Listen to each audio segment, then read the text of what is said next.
After their electric form in the league, Chester women turned their attention to the Alliance Design and Print Cup, an opportunity to prove themselves against difficult opponents. The Seals had already defeated Manchester Laces in the first round after a replay when the first match was abandoned, and are now set to face Atherton in the round of 16, another opportunity to show their ability against a difficult opponent. With Chester flying high in the league, could a cup run prove to be a distraction, or is it something that is high on the agenda? 100%, the league was always a priority, but to be in the round of 32 now, to get to the quarterfinals, to then get the big hitters so you can get Fylde away, you can go and get Bolton away to try and redeem ourselves a little bit, because we're not the same side as we played Bolton, but to even get to the semis, and then who knows if we get Fylde in the final, if we get there, but we've got to take it game by game, and this game today is important.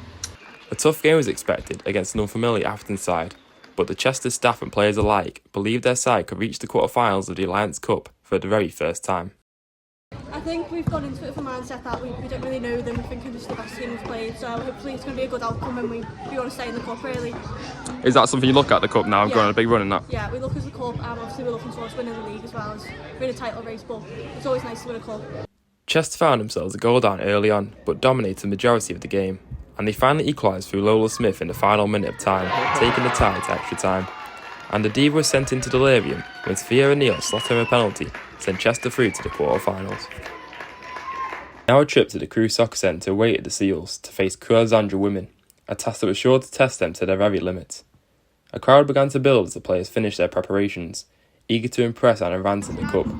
The Chester players knew what this competition means for the club and how important a win would be.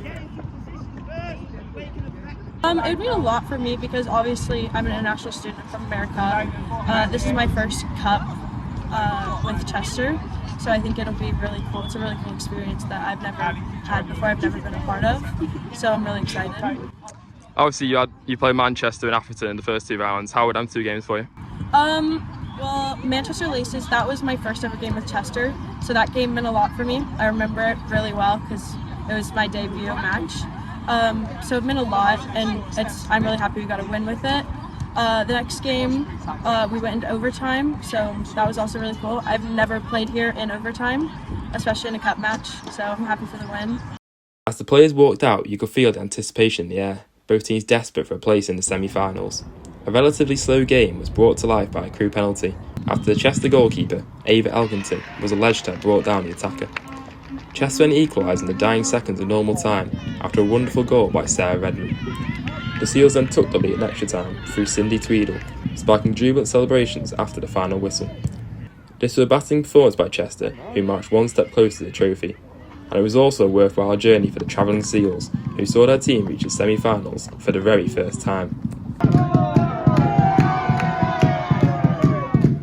First half we were very good. I thought we were very, very good. I thought we created enough chances to score, to win the half.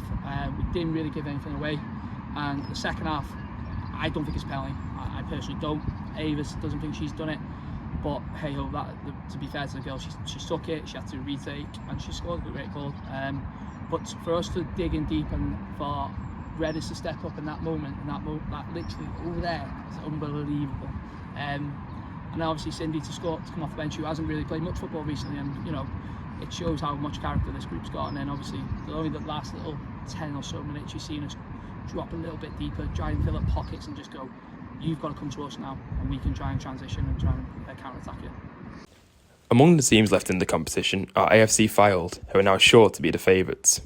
But Calvin and his players know that a place in the semi-finals is special in itself and won't be taking anything for granted.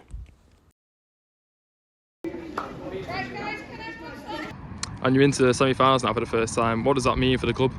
Proud. So proud. They're a young group. They're a very, very young group, and for me to lead it and be a part of that team, it's pretty special. And you just seen, I know there were a bunch of kids with a drum, but it hit special, that did. And when we scored, I felt like the whole place erupted for us, and it's a nice little moment for us. A great performance at Crewe saw the Seals advance to the semi-finals, where they will face Accrington Stanley women, who defeated FC United of Manchester in their quarter-final. A huge test is upcoming, and if you weren't sure yet, you are now. Chester are most definitely up for the cup.